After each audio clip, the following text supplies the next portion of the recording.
What's up, guys? Is it a good day? Yes, it is. Did I just get a date on Tinder today? Yes, I did. Is she fake?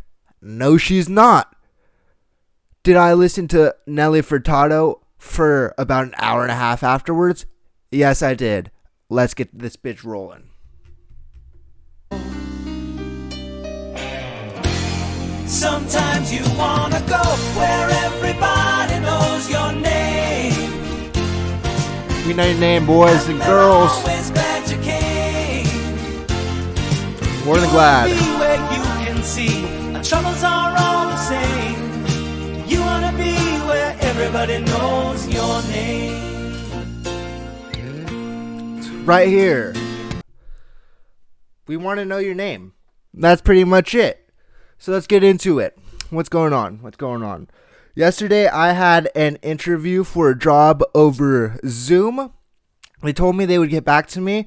Haven't heard back since. I will give it to them. It was on Friday and it is Sunday right now. So don't know if they are operating under or if their business is operating on the weekend. But I've been anxious ever since. And what I really mean by that is I'm probably not going to get the job. I know that, but I have to learn to stop expecting things.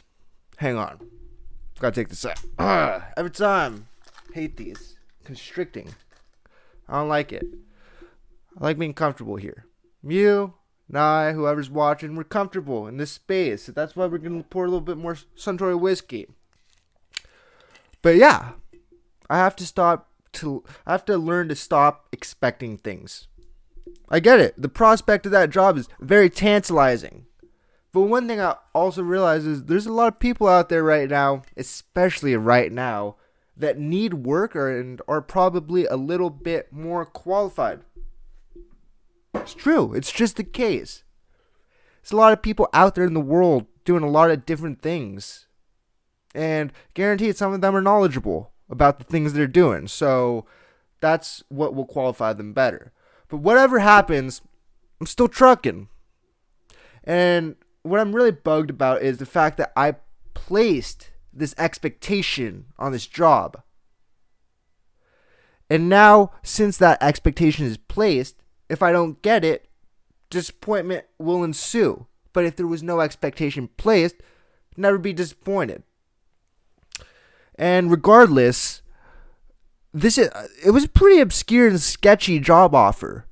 The pay rate ranged from $50,000 to $200,000 a year. So I could either live in Santee or La Jolla and anywhere in between. If I know one thing, it's not reliable. It's not a reliable job offer. So it's probably for the best if I don't get it. But it would be awesome if I did.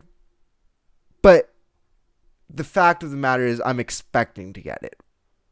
And that's why I'm upset. Expectation and disappointment go hand in hand. Usually, whenever you're disappointed, it's because you expected something.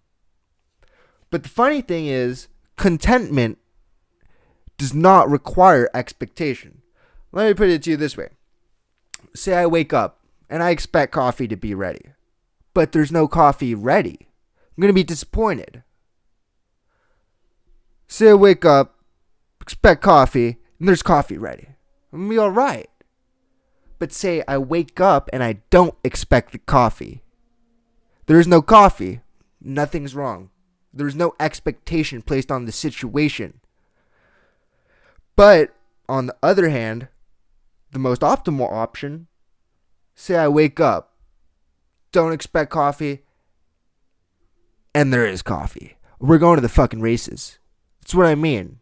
I am happy. I'm ecstatic that there's coffee. And so I'd say with less expectation, it could even raise happiness.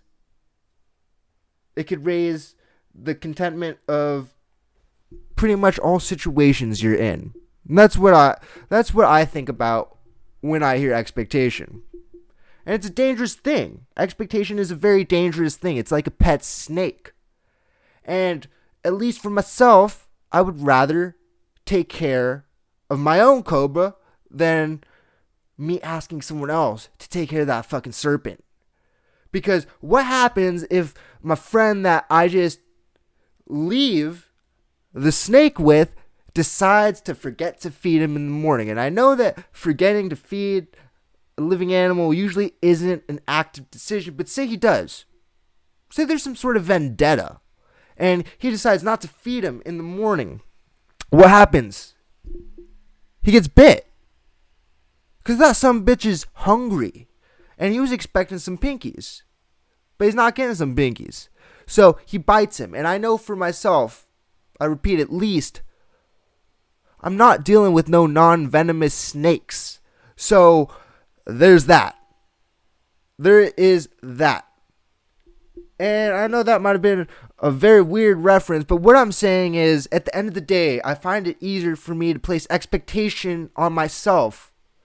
Then depending on the result, I'll be disappointed in myself.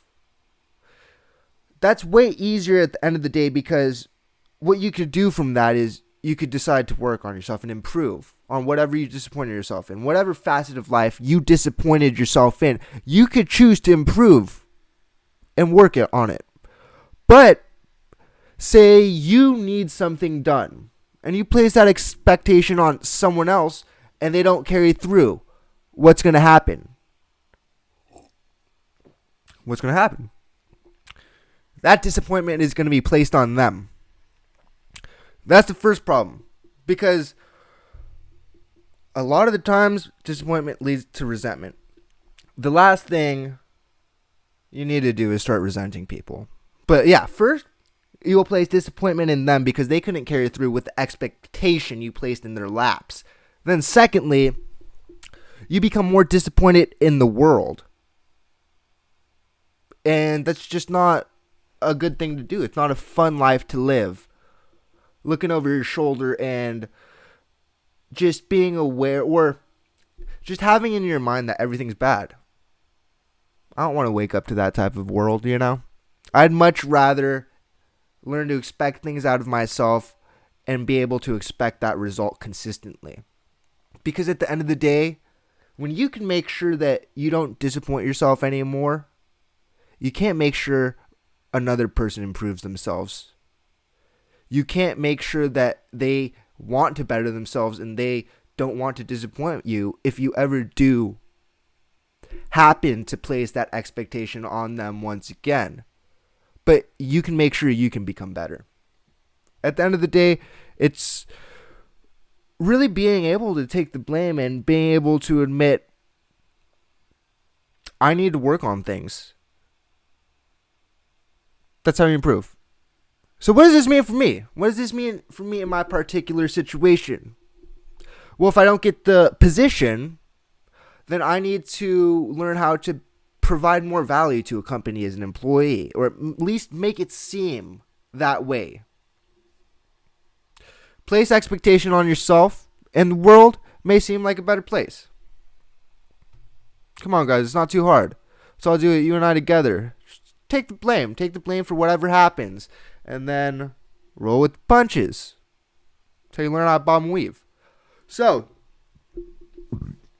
excuse me, for the current events, I just need to reiterate, I'm giving my personal opinion on everything. Right now, I'm a college student trying to get my undergrad degree, and I am by no means an expert on any of the topics I talk about whatsoever. So, keep that in mind. I'm not an expert.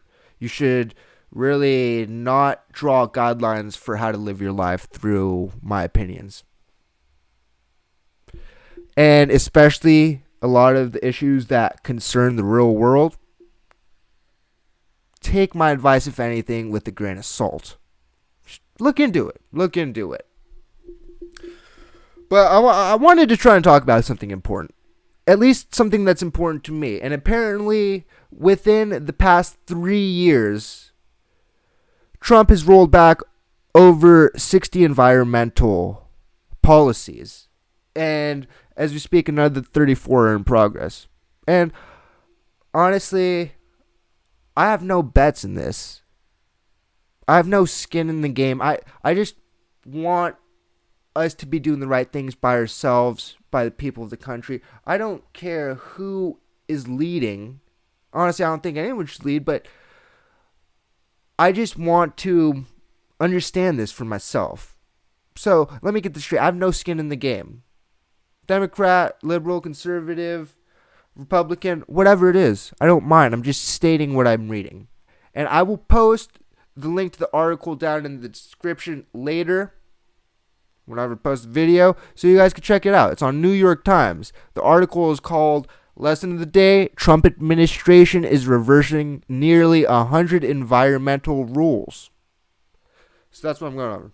It's really just what I'm processing. I'm trying to think about it. And honestly, I do feel a little ashamed at the fact that it took me reading this article to realize what is being reversed. I had no idea. I heard that to some extent Trump was doing things to the EPA that was really, I assumed it as above my head. And I knew what it was. It was dealing with the environment. But I couldn't get into the specifics for you. So this just made me realize it. And so let's go on. Really, all the article talks about is the specific types of policies he is reversing. And I'm not going to try to argue the semantics or argue like I really understand the policies. All I'm saying is, big picture, this is bad. And let me make this clear. By me saying this is bad, I want humanity to stay on Earth.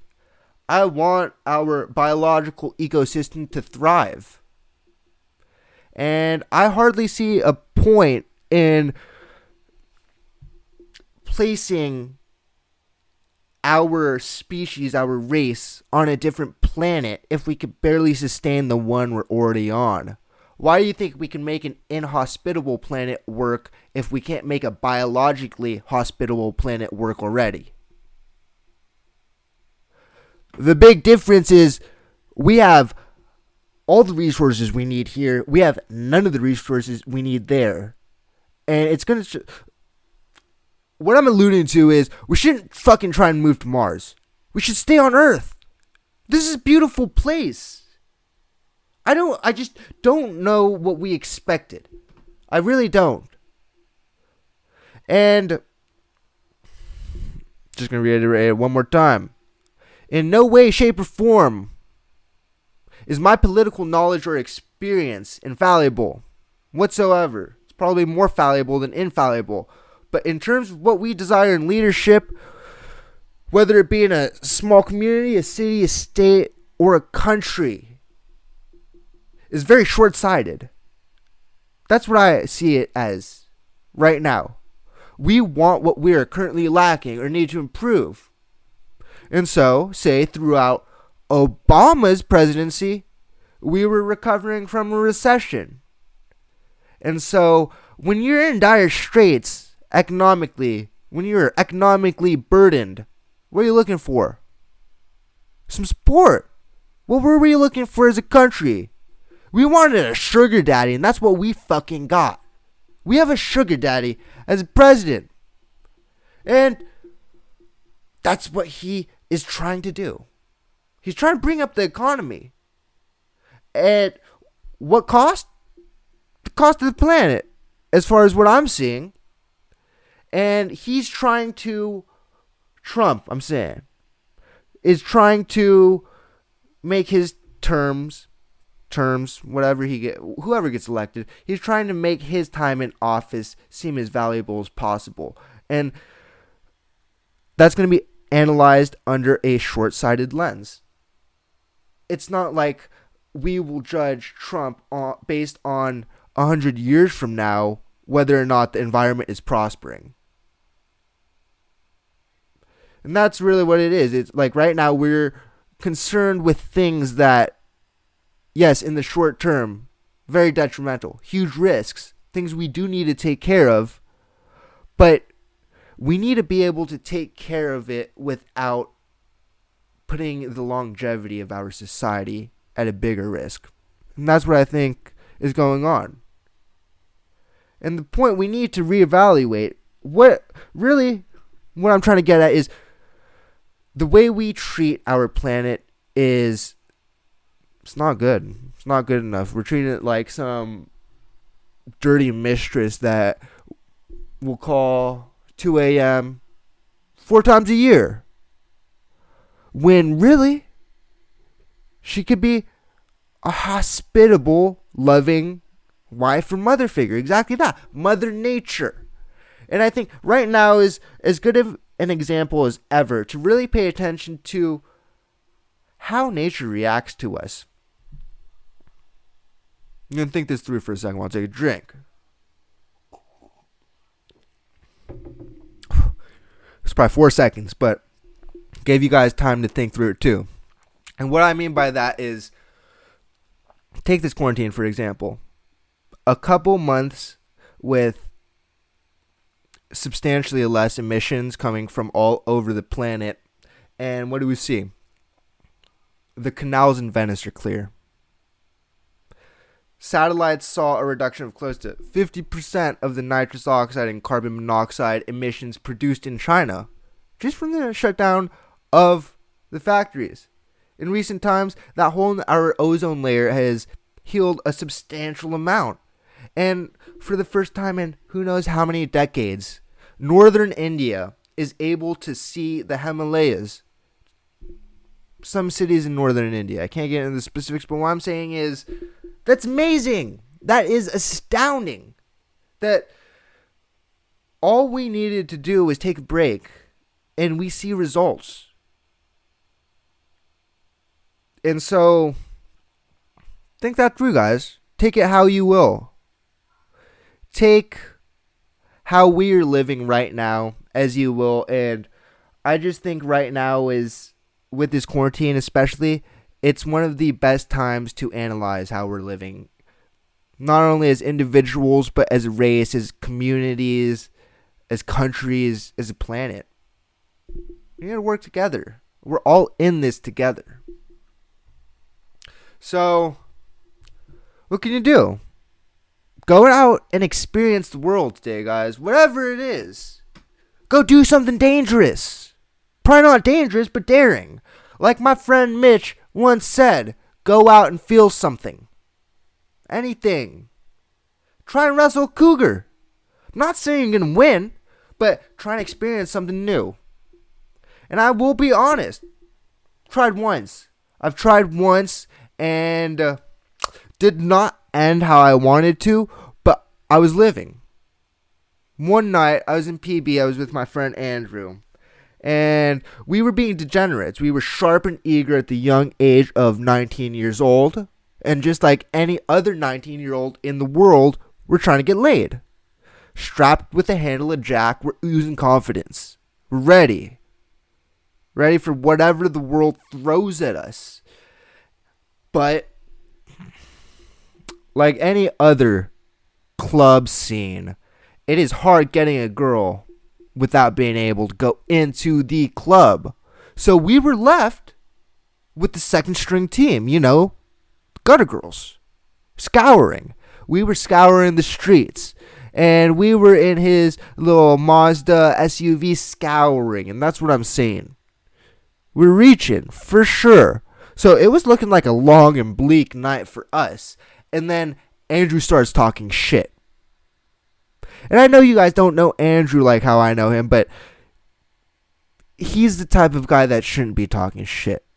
And if he is talking shit, you know that something has to change. Because he has no leg to stand on whatsoever. And so I knew I had to change up the game plan.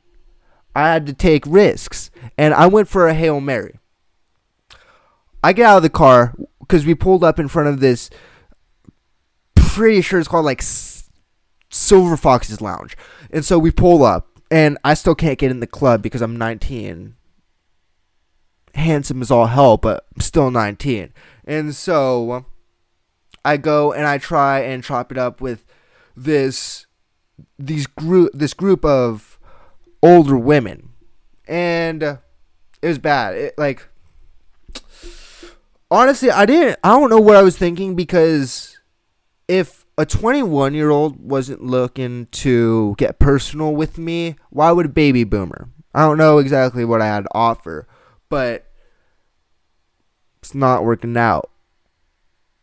I'm trying my hand flirting with these women of an older generation, and what turns out to happen is a lot of them just laugh at me. And looking back in hindsight, I'm not surprised that happened whatsoever, but it was it was definitely a shot to the self-esteem, you know? Like, no one, whenever you hit on a girl, you don't want them to laugh at you. And something about 50-year-old women laughing at you that are by no means the most attractive is even more of a shot. And so it's coming to the end of the night where everyone's getting their tacos, their burritos, whatever it is, and I come up to this last group of older women, and I try to play it cool, you know. I say, hey, how are you guys doing? What's up? I'm Chance. And, of course, like the others, the group laughs at me. But I'm persistent.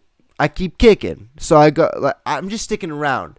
And as the group is talking amongst themselves, I'm trying to find whatever intro I can into talking to one of them. So I just stand off to the side like, hey, how you doing? Like, come to PB a lot? And then eventually everyone goes home. And I'm stuck there with one lady from the club left over. And I'm going to make this clear. Very clear. She did not seem interested, but she had that sense of desperation, and I knew I was in there. I knew it. So I was just trying to play it cool. I was trying to play the role, the social role of the man. I said, hey, you want another drink? And I didn't know where Andrew was at that point, but I knew he was around. And he doesn't drink, really, because he's not a cool guy. And I knew he had some more of that Jack, so I said, you want some more of this Jack? I have some. And I don't know what I expected, but a lady or a woman with that amount of experience definitely was not interested in Jack. So I ended up getting invited back to her place for nightcap. I was ecstatic. I was so excited. And so we went to... She ended up living alone in an apartment in La Jolla. And right when I got there, I sat down on the couch, and she went into her room to get more comfortable, whatever. She poured me a drink, some scotch, liked scotch. And that's when I really started to realize how drunk I was. And I'm sitting there, but she hands me the drink, and I feel obligated to drink it. So I'm starting to drink it. I get even more drunk. And she comes back out. One thing leads to another, and we start getting personal. And at a certain point throughout the night, she leaps on me like a cougar. And I'm ready. I'm vulnerable. I'm ready to be victimized. And as she starts to make her way up to my core from my legs, I feel the alcohol in my stomach, and I throw up all over her. All over her. And I'll be completely honest. Might have won the fight. Definitely didn't win the war. But you best believe she didn't say a word to me for the rest of the night. She called an Uber, and I went home very disappointed. It's not how I wanted things to end. And I retract that statement. I lost the battle that night, for sure. No one won. Losers on both sides, but you better believe, brothers and sisters, your boy Chance is coming back for the fucking belt. And that's it. I'm going to be the champ. I'm coming back to redeem my glory, my pride. And that's it, guys. That's what I'm getting at. Go experience life. Drink too much coffee. Lick a frozen pool. Just remember to take care of yourselves. I'll see you.